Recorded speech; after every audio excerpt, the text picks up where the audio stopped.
a mom with 15 kids would never have a moment of a day to actually pursue any of her own hobbies. I remember reading a book that said, when you say no, you're really saying yes to what matters. I think the second key to getting out of survival mode is having a mindset that is future oriented. And that is the next key to getting out of survival mode, and really it's the last. And it's balancing the necessary with the important. And you'll get an argument that every woman's calling is not to be in the home and in the family. But guess what? Every child's calling is to be in the home and to be in a family.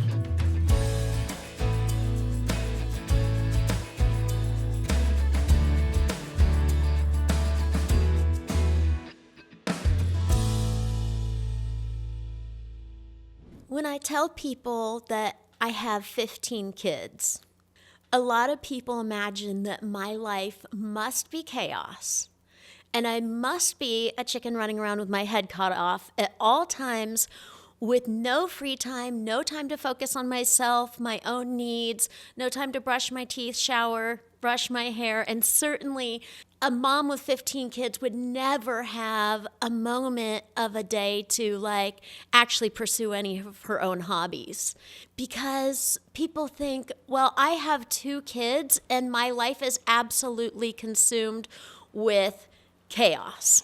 And you know what? When I only had 2 kids, I feel like my life was consumed with chaos too, because they were little.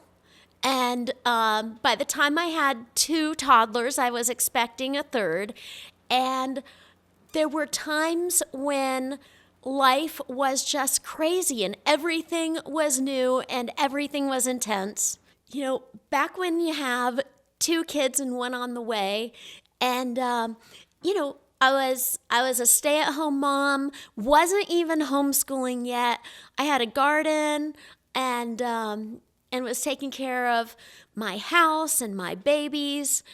For some reason, being a mom of 2 young kids was more difficult than being a mom of 15.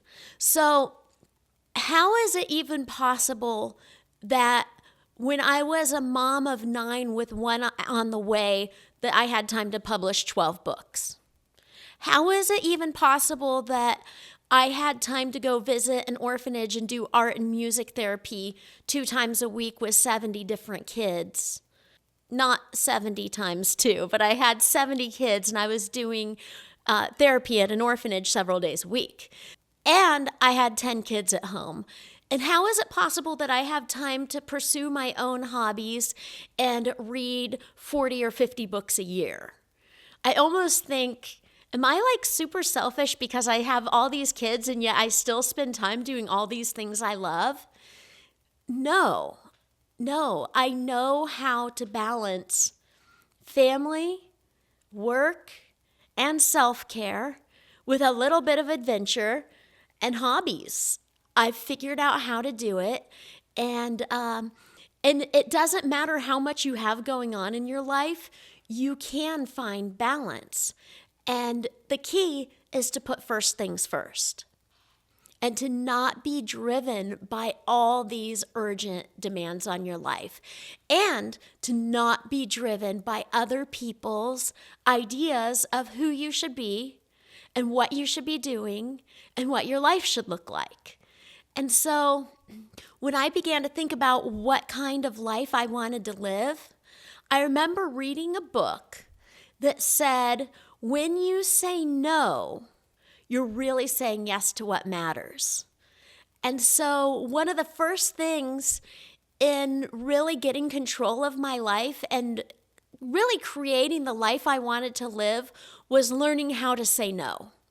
Learning how to say no to the demands of this world, to social pressure, for ideas from parents and in-laws and my peers of what a girl ought to do. What ought a girl to do? I had big dreams. thinking back to when I was 20. My 20th birthday, my future husband got me a scrapbook because I had all these boxes full of photos and scraps and all kinds of things. And I began scrapbooking my life. And as I began scrapbooking my life, I just realized how full and beautiful and what an amazing childhood and what amazing homeschool years I had had and all the different things I had done. And I just, around the same time, I had read about the art of saying no. And I think getting out of survival mode begins with learning how to say no. Other people would call it boundaries. But when there's pressure on you to do something, and you get this feeling like, if I don't do this thing, then I'm not going to fit in, or I'm not going to be good enough, or I'm not going to be wanted, or I'm not going to impress, or maybe I'm going to fail, or maybe I'm going to miss out. And yet when we say yes to everything and all the pressures that the world's putting on us, we end up just surviving because we end up doing far more than we were created to do. And so, number one is finding the courage to say no. Yeah, sometimes you even have to say no to what your parents want for you, what your in-laws want for you, what your friends want for you. As a teenager, I used to read women's magazines and teen magazines, and I remember just reading all these articles. 17 magazine pushing teenage girls into career and just the narrative of feminism. And as I was reading this, it was really belittling the role of a woman doing the things that biological women do. Like, you're not the sum of your parts. You're not here on earth just to be a slave to your children and be subservient to a man and to just be stuck in a home. You could be a flight attendant or a pilot or president. So let go of all those pressures telling you that you have to be focused on family when you can pursue your own life. So here we have a message to young women saying, say no to family and pursue your own dream. Well, that was a message I said no to. And I thought, you know what? I don't want to be an old lady all alone in a nursing home with no family surrounding me, because I was a future thinker. And so whenever I made a choice, I would think 10, 15, 20 years down the road throughout my life, how could this choice impact me? And so I think the second key to getting out of survival mode is having a mindset that is future oriented. Because when we are so focused on living for the moment and living for today, we will be in survival mode because we're just kind of trying to keep up with all the demands of the day. And if you're a mom, there's lots of demands coming from little people who have no idea what's best for them. And they certainly don't care what's best for you. It's just all about survival. But when you're with your little people, having a mindset focused on their future is actually going to empower you to think beyond today. So when all of my kids were little, there was a whole lot of all the normal stuff. Lots of laundry, lots of dishes, lots of diapers. Just my life was full of dishes, laundry, and diapers. And I was planning on homeschooling. And I began to research child development and realized that the most important formative years in brain development and in worldview happens in the first 3 years of life before a child even starts schooling. And so I began to think, wow, the things that I do with my 1-year-old, my baby, my 2-year-old, my 3-year-old, These things have an impact on who they're going to become in the future. And when they're that little, they are just soaking up everything. And the number one way to teach kids between 0 to 5 years old is by your example. And so one part of getting out of survival mode was realizing that everything I do is a model and an example to my little children, even though they were 0 to 5 years old at the time when I was having this revelation. What I did mattered. And so when you realize that what you do now matters and it impacts the future and it impacts the future of your children, you're going to rise out of survival mode because you realize that what you are doing every single day is meaningful. I think a lot of times we fall into survival mode simply because we think that what we're doing doesn't matter. And I think, along with like all those messages in those teen magazines, that if you choose family over a career, then what you're doing doesn't matter. There's this message that it doesn't matter what happens in the life of a 3-year-old. It doesn't matter what happens in the life of a 4-year-old or a 5-year-old. The only thing that matters is what the woman is pursuing and her happiness. But when you invest in your child and when you become an example of the kind of life you want your kids to grow up to live, what they see between age 1 and 5 is going to have more of an influence on who they become than just about anything else that happens after. Because what happens between 0 and 5, they're learning language, they're learning behaviors, they're learning habits, they're learning what matters, they're learning what a family looks like, they're learning from all the people in their world how the world works. And they go into their 5th year with a worldview. So as you're thinking about getting out of survival mode, you need to understand that who you are right now as a woman in your home is going to define who your children become when they're your age. And so think about your daughter. She's 4 years old right now, maybe. Think about what her life would be 30 years from now. Do you want her life to look just like your life? Let's say she's a mom of 3 young kids. Do you want her attitude to be like your attitude? Do you want her joy to be like your joy? Whatever you want for your daughter is what you need to live. And it is a beautiful thing to be a mother. It's the most powerful work a woman could do, raising the next generation and having that powerful influence in the life and the future and the development of your children. Every child just is created and designed to be nurtured and raised and taught and cared for by a mother in the home. And you'll get an argument that every woman's calling is not to be in the home and in the family. But guess what? Every child's calling is to be in the home and to be in a family. So maybe you hear this voice that what women at home do doesn't matter.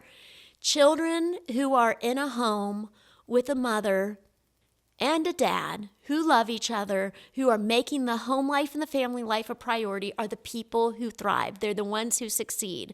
They're the ones who do the best. So let's not think about what is the thing that makes women the happiest? What is the thing that makes women feel most fulfilled? What is the thing that makes a woman feel most successful? Let's think about that child. What is the thing that makes a child the happiest? What is the thing that helps the child to be the most successful? What is the thing that makes a child to be most fulfilled and to have good mental health? It's being in a home with a mother and father who love them, who love each other and put family first. Bonus if there's grandparents involved. But that's the key. And having the right mindset about how important your work is in your home is a big key to getting out of survival mode, because now you understand what you are doing, no matter how monotonous it might be, it matters. Now, another thing that kind of dumps us into survival mode is this feeling that we can never get it all done. And a lot of times we're so focused on the things that are necessary and urgent and obligations that we don't take time to do the things that really, really, really, truly matter. And so you need to think, what are the things that truly matter most? And here's the truth. The things that matter most are the things that you can procrastinate away, set aside till tomorrow, to next month, to next year.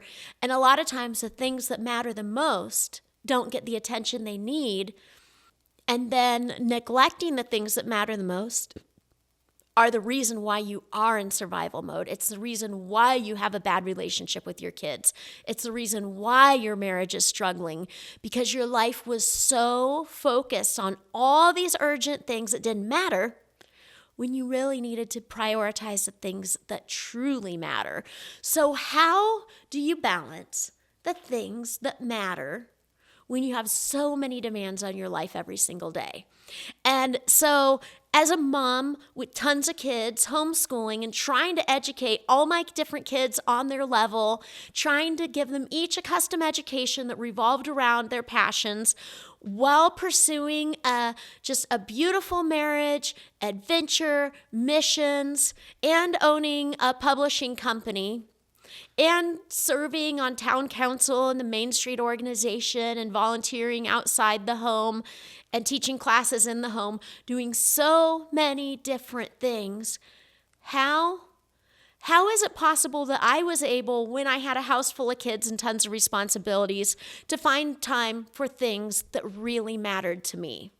Not just the mountain of laundry, not just the pile of dishes, not just the diapers, not just the homeschooling, but how in the world would I get to the point where I could rise above all that and pursue things that were really on my heart to make a difference? And that is the next key to getting out of survival mode. And really, it's the last. And it's balancing the necessary with the important. And so I created a little book, actually a series of books, to help people like me and you to conquer survival mode once and for all, and to be able to take care of all those necessary things, but have the best day ever while you're doing it, and to count it all joy, knowing that with God all things are possible. So the key is to not try to do it all in one day. And so I created these 90-day planners to give you a challenge to stick with this for 90 days and see how much you can accomplish.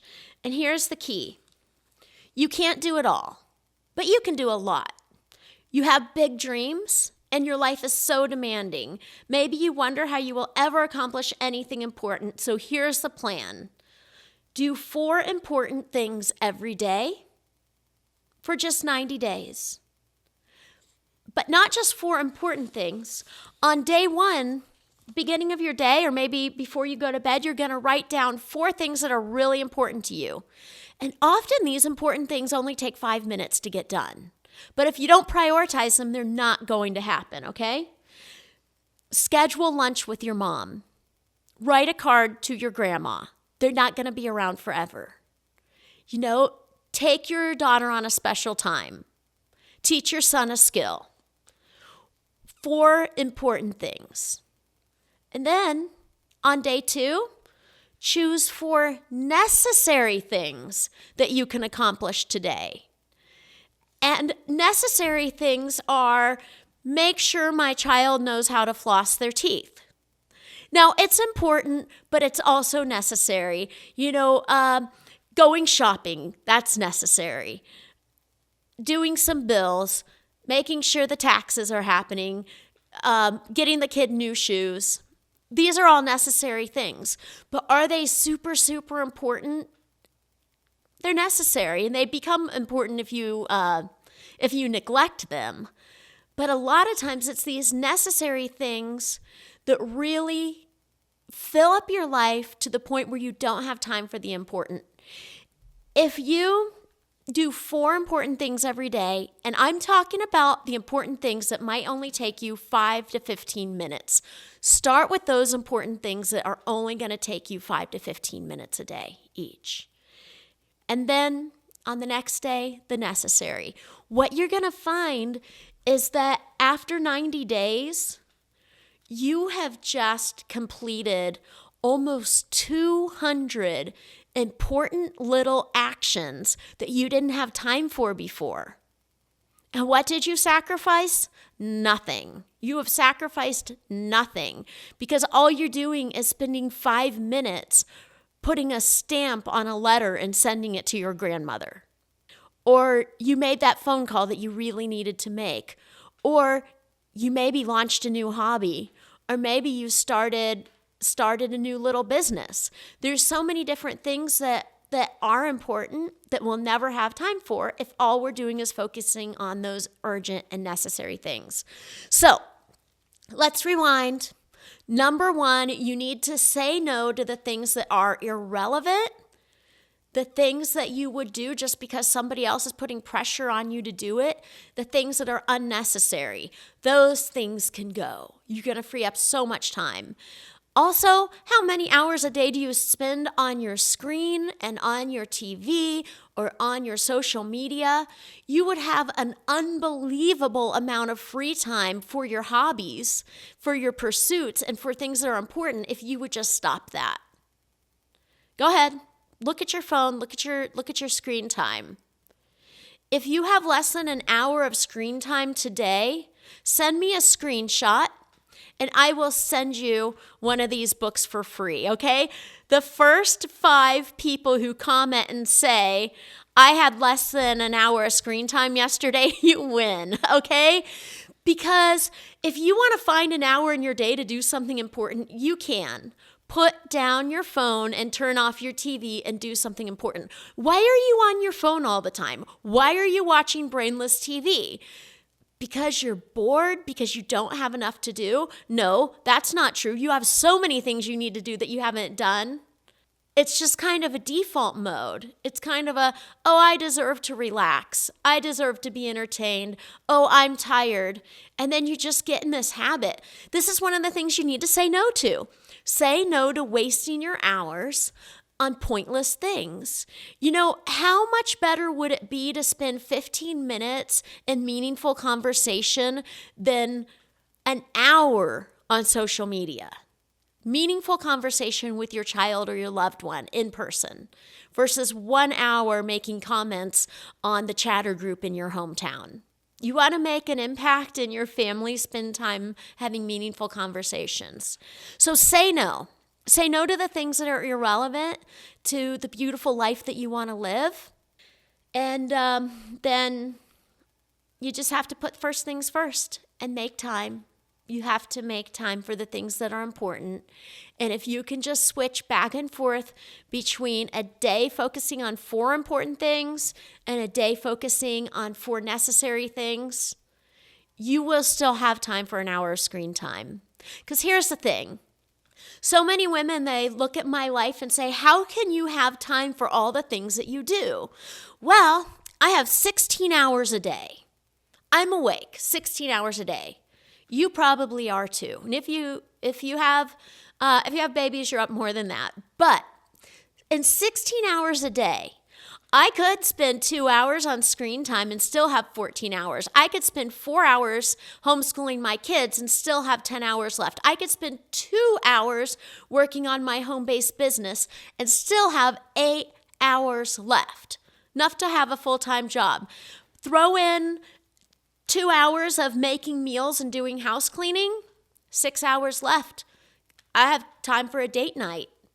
What the heck are you doing with your time if you feel like you are too busy to do the things that matter?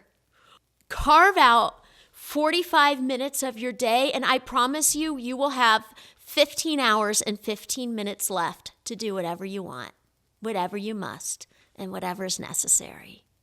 So, if you enjoyed this little talk, send it to a friend.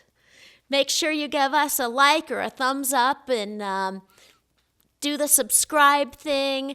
And If you're one of those people who actually do control your screen time and try to put first things first in real life, email me a screenshot showing that you only spent an hour or less on your phone yesterday, and mention in the comments that you're a winner. First 5 people to send me a screenshot showing me that they only spent an hour on the phone yesterday win one of these books. Honestly, you probably don't even need this book because you're already doing so awesome, but I have a feeling probably nobody's going to be able to live up to that standard. I can't wait to meet the woman who is already doing it.